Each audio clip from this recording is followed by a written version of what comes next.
hidup berkenan kepada Allah. Matius 5 ayat 20, maka aku berkata kepadamu, jika hidup keagamaanmu tidak lebih benar daripada hidup keagamaan ahli-ahli Taurat dan orang-orang Farisi, sesungguhnya kamu tidak akan masuk ke dalam kerajaan surga. Amin. Ya, baik, ini adalah peringatan dari Tuhan kepada kita. Alkitab mengatakan apakah gunanya kita mendapati apa saja yang kita inginkan, yang kita bisa dapat dari dunia ini kalau kita kehilangan nyawa kita. Saya mau cerita sedikit ya. Beberapa tahun yang lalu ya, saya belum menjadi seorang pendeta, saya belum menjadi seorang pembalap ya. Saya bekerja di sebuah perusahaan. Nah, kalau hari Jumat teman-teman saya ya, mereka khususnya yang pria ya, mereka mengikuti ibadah mereka sholat Jumat ya. Dan kita yang tersisa di kantor itu hanya beberapa orang. Hampir rata-rata di kantor tuh mereka sangat rajin ya, mengikuti peraturan-peraturan agama mereka. Lalu pada satu ketika ada dua orang ya di antara kaum pria ini yang biasanya rajin banget ya, tetapi ternyata tidak pergi, tidak ikut sholat Jumat. Dan saya tanya, kok kamu berdua tumben sih? Biasanya kan rajin. Dan mereka ketawa. Tahu nggak jawabnya apa? Mereka jawabnya gini, nah itu kita nih mikir gini loh, jangan-jangan udah kita ikutin setengah mati, kita rajin setengah mati, kita taat setengah mati, pokoknya kita tuh seumur hidup kita udah taat banget, kita ikutin banget. Tetapi ketika ajal tiba-tiba ternyata kita nih ditolak ya. Jadi artinya untuk apa dong ya, kami selama ini rajin-rajin kami taati, untuk apa tiba-tiba pada harinya kami ditolak? Ternyata yang kami jalani selama ini salah ya, ternyata bukan itu loh jalan menuju kepada surga. Saya kaget. Jadi artinya orang yang paling rajin, yang sangat rajin, tiba-tiba ya mereka meragukan, betul nggak nih kami nanti masuk ya ke surga, kira-kira gitu. Nah pada saat itu ya saya sudah mulai rajin ke gereja ya, saya sudah ikut pemuritan ya. Tadi saya katakan saya belum gembala, belum pendeta, kisahnya ini mungkin 20 tahun yang lalu, saya lupa. Nah saat itu hati saya tergerak, nah ini waktunya nih saya mau memberitakan Injil ya. Tapi kemudian nggak berapa lama ya kami terpisah ya, orang itu keluar ya, dan kemudian kami tidak ada lagi kontak ya, tidak ada komunikasi. Nah yang saya mau sampaikan hari ini adalah bagaimana kita, kalau ternyata saudara merasa sudah rajin ke gereja, sudah pelayanan, saudara merasa sudah memberikan persembahan ya, sudah melakukan yang baik, pokoknya saudara sudah merasa betul-betul menjadi anak Tuhan ya. Kan orang Kristen katanya julukannya anak Tuhan, ternyata pada hari yang saudara ditolak, kita ditolak. Nah itu loh, mungkin saudara menjawab, ya kan sudah ada Yesus ya pembela saya percaya Yesus, pasti saya masuk surga. Mungkin saudara akan menjawab seperti itu. Tetapi Alkitab mengatakan ya, jika hidup keagamaanmu kamu tidak lebih benar daripada hidup keagamaan ahli-ahli Taurat dan orang-orang Farisi, sesungguhnya kamu tidak akan masuk ke dalam kerajaan surga. Jadi ini juga warning buat kita ya. Nah di sini dikatakan tidak lebih benar daripada hidup keagamaan ahli-ahli Taurat dan orang-orang Farisi. Nah ahli-ahli Taurat dan orang-orang Farisi adalah orang yang mengenal Alkitab ya.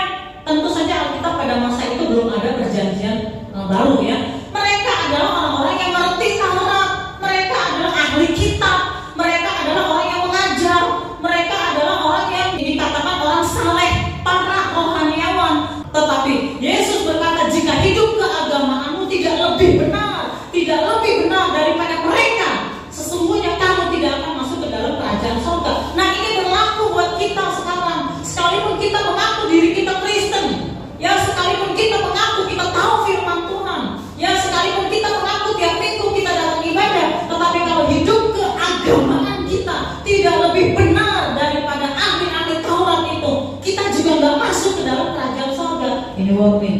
Itulah sebabnya judul khotbah saya adalah hidup berkenan kepada Allah. Sesungguhnya perkenanan Allah, hidup berkenan kepada Allah adalah lebih daripada apapun juga ya. Sering saya mengatakan bahwa kita punya keinginan, punya kerinduan ya di dalam hidup kita. Kita ingin berprestasi, kita ingin berhasil, bidang di dalam kehidupan kita, kita ingin lebih dan lebih dan lebih lagi, ya. Oke, sekalipun kita mendapatkan semua yang kita inginkan, bahkan dunia ini bisa kita genggam di dalam telapak tangan kita, tapi kalau hidup kita tidak berkenan kepada Allah, ya, maka kita juga akan kehilangan nyawa, ya, kita akan kehilangan kerajaan surga. Nah, mari sekarang kita melihat 3 hal apa sih yang terjadi dengan orang-orang Farisi dan ahli-ahli Taurat sehingga mereka ditolak oleh Tuhan. Sehingga mereka ditolak oleh Tuhan. Kenapa? 3 hal ini yang kita akan pelajari secara singkat. Jangan sampai kita Kristen tetapi hidup kita seperti ahli Taurat. Yang pertama, mereka itu tidak menerapkan hukum kasih, ya. Alkitab berkata di dalam kitab Matius 22 37-39, kasihilah Tuhan Allahmu dengan segenap hatimu dan dengan segenap jiwamu dan dengan segenap akal budimu. Itulah hukum yang terutama dan yang pertama. Dan hukum yang kedua yang sama dengan itu, ialah kasihilah sesamamu manusia seperti dirimu sendiri. Jadi hukum Kristen, ajaran Tuhan Yesus yang terutama adalah kasih. Apa itu kasih? Ya, kasih itu adalah sabar, ya. Kasih itu adalah tidak iri, tidak cemburu, kasih tidak mementingkan diri sendiri, ya. Kasih tidak menyimpan kesalahan orang lain, ya. Nah, Bapak Ibu Saudara, mari kita koreksi, kita perhatikan kehidupan kita. Apakah kita sering lupa, cepat lupanya kalau ditolong atau diberikan sesuatu. Tetapi, ya, kalau disakiti atau dikecewakan atau ada sesuatu yang mengecewakan di dalam sesama, ya, terhadap kita, maka kita sulit melupakan. Itulah kecenderungan manusia yang sering kita bahas. Oleh karena itu, mari kita belajar hidup di dalam kasih. Jadi yang pertama, orang Farisi, ya, ahli-ahli Taurat, mereka itu tidak punya kasih, ya. Jadi jangan sampai hidup keagamaan kita seperti mereka.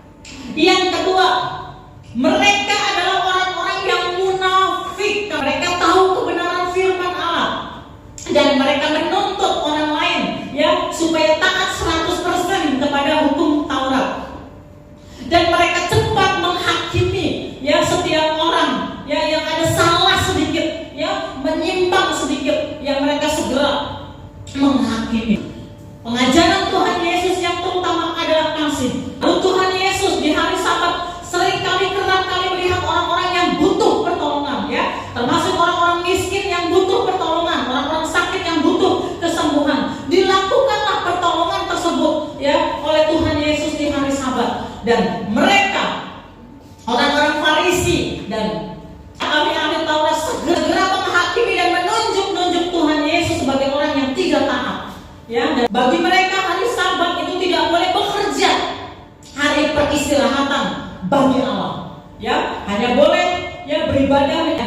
Nah, itulah mereka, ya, karena mereka menuntut kepada orang lain tetapi mengabaikan yang untuk diri sendiri.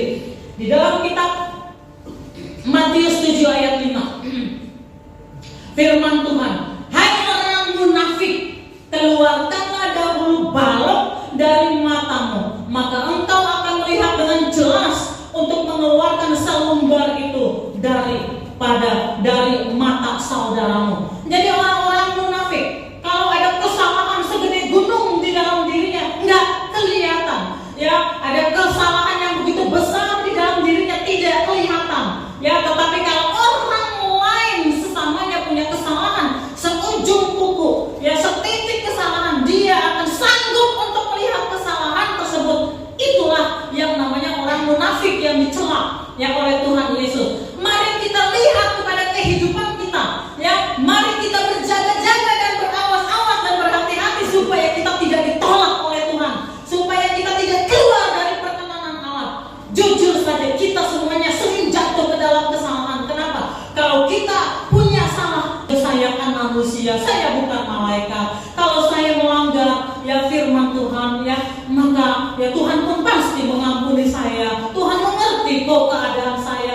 Ya, kita mengabaikan kesalahan kita yang besar. Tapi kalau ada orang lain punya kesalahan, ya, ada sesama kita punya kesalahan, setitik kesalahan, ya, kita langsung menunjuk, ya, dan kita sanggup untuk melihat ya sekecil apapun kesalahan. Nah, mari kita introspeksi diri dan kita tinggalkan sikap yang demikian. Belajar dan belajar. Ya, keluarkan sifat-sifat orang-orang Farisi dan ahli Taurat ini, kaum Taurat ini. Keluarkan dari kita dan kita perlu belajar. Ya, jangan menjadi orang yang munafik. Ya, kita harus mawas diri. Yang ketiga, yang terakhir, mereka adalah orang yang tidak pernah menghormati Tuhan Yesus. Ya, tetapi khusus untuk golongan, ya, ahli-ahli Taurat ini, ya, khusus untuk golongan, ya, mereka ini, ya, orang-orang Farisi. Mereka sama sekali tidak menghormati Yesus. Mereka tidak punya penghormatan sama sekali kepada pribadi Tuhan Yesus. Ya, walaupun Yesus menunjukkan dengan banyak cara dan dilihat oleh orang banyak, ya, ketuhanannya, ya, kemesiasannya, ya, terlihat oleh orang-orang awam, orang-orang sederhana, tapi mereka tidak sanggup melihat ketuhanan dari Yesus, kemesiasan dari Yesus. Ya, Mesias itu artinya Kristus, ya. Tidak sanggup mereka melihat, dan mereka sama sekali tidak menghormati Tuhan Yesus. Nah, pertanyaannya, kenapa mereka tidak bisa melihat? Ya, jawabannya adalah karena mereka terbiasa tidak menghormati Allah. Mereka tidak terbiasa untuk menghormati Allah. Mereka memang terbiasa tidak menghormati Allah. Ya, mereka tahu firman Allah, mereka tahu Taurat, ya, lalu mereka pakai untuk kepentingan mereka sendiri. Tetapi pribadi Allah mereka tidak menghormati sama sekali, ya, dan mereka hanya mencari hormat untuk diri sendiri. Mereka mencari kemuliaan untuk diri sendiri. Mereka merasa lebih daripada orang lain. Yang mereka merasa diri mereka yang harus lebih dihormati daripada orang lain. Nah, jadi inilah yang harus kita renungkan. Jangan sampai terjadi di dalam diri kita yang ada kesombongan. Ya, kita merasa diri kita lebih baik, lebih hebat daripada sesama kita. Mereka terjerumus dan akhirnya Allah tidak berkenan kepada kehidupan mereka. Allah tidak berkenan, Allah menolak mereka. Bahkan sekali lagi saya ulangi, Yesus berkata, jika hidup keagamaanmu tidak lebih benar daripada hidup keagamaan ahli-ahli Taurat, orang-orang Farisi, sesungguhnya kamu tidak akan masuk ke dalam kerajaan surga. Saudara, saya mau bertanya sebelum saya akhiri, saat ini apakah yang paling penting dan kita kejar di dalam kehidupan kita? Ya, kita boleh mengejar kesuksesan dan prestasi, ya, kita boleh mengejar segala sesuatu yang kita inginkan di dunia. Tetapi kalau kita harus kehilangan perkenanan Allah, kalau pada akhirnya kita ditolak dan tidak masuk ke dalam kerajaan surga, untuk apa semuanya itu? Untuk apa? Jadi sekali lagi, perkenanan Allah adalah yang lebih penting, yang paling penting dalam hidup kita. Kita percaya Yesus bagus karena percaya Yesus adalah tiket, ya, untuk masuk kepada surga. Ya, percaya kepada Yesus adalah tiket. Tetapi setelah itu apa? Ya, mari kita belajar. Tetapi setelah itu apa? Ya, mari kita belajar, ya, untuk hidup tidak seperti ahli Taurat dan orang-orang Farisi tersebut. Mari kita belajar supaya kasih itu melingkupi kita. Kita hidup di dalam kasih, mengasihi Allah, mengasihi sesama. Mari kita hidup tidak menjadi seperti orang-orang yang munafik. Belajar, introspeksi diri, melihat kepada kesalahan untuk diperbaiki, untuk dibawa kepada salib Tuhan Yesus, meminta keampunan dan hidup seturut dengan firman Allah. Dan bukan hidup untuk mencari-cari kekurangan orang lain. Dan yang ketiga adalah belajar menghormati Allah, yang di dalam setiap aspek kehidupan kita belajar menghormati Allah. Maka kita tidak akan kesandung. Ya, kenapa? Karena Allah akan mencelikan mata kita. Dan kalau kita hidup di dalam perkenanan Allah, kalau perkenanan Allah itu ada pada kita, maka apapun yang kita kerjakan, Tuhan turut campur. Apapun yang sedang kita lakukan, sedang kita upayakan, Allah akan turut campur di dalam pekerjaan kita, usaha kita, bahkan di dalam masalah kita, ya. Sehingga berkali-kali saya berkata bahwa Allah turut bekerja di dalam segala sesuatu untuk mendatangkan kebaikan bagi saudara, bagi saya yang mengasihi Allah. yang terpanggil sesuai dengan rencana Allah, hidup di dalam perkenanan Allah. Seberapa saudara yang mengerti, menangkap apa yang saya sampaikan dan berkata, Tuhan aku mau, aku percaya, maka Tuhan akan bekerja. Aku tahu, aku percaya. Saudara angkat tangan. Ya, saudara yang angkat tangan, mari kita tunduk kepala dan kita berdoa. Bapa di surga, terima kasih. Kami mau hidup di dalam perkenanan Allah.